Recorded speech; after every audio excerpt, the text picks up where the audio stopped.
يعني فرصة للواحد يشوف الناس اللي ما بيشوفوش. أنا أقول بركتين صغيرين وقصيدة صغيرة، يعني كله بالدقيقة. صباح الخير على قطة في لحظة طلق الولادة،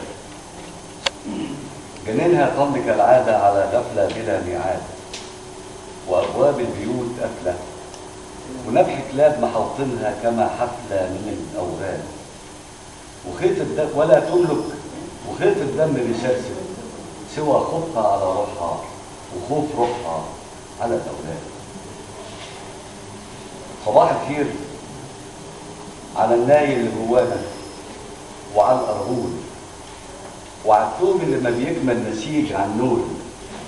خلاصة القول ما بحلمش أشوف توبي ولا حلم الدفى المأمول، وكان الحلم من صغري أكون غناي وأملك ناي، ولما ملكته من عرقي طلع لي غول وقال لي نقسمه بينا ولكن يتقسم بالطول. أول قصيدة قصيرة، القاهرة.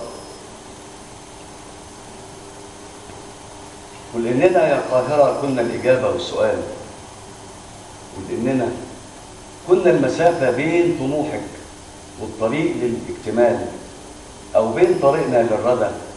اتقفلت طول المدى كل البيبان في وشنا، باب الفتوح وباب زويلة والغفير، حتى باب النصر من سكتنا ضاع، بين اللي ساوم واللي باع واللي انحنى، أو بين فلول جيش الرعاع والأدعية.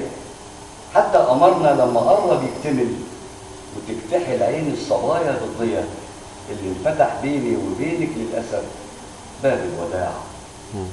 ولأننا يا قاهرة لحم الدواير والخطوط، ولأننا فوق الشطوط ماشيين حيارة في القصايد نرسمك، ما لقيتش غير إرهاب ونيل بيقسمك، باعد ما بين الضفتين والأخطبوط لفلف عليك وجندلك.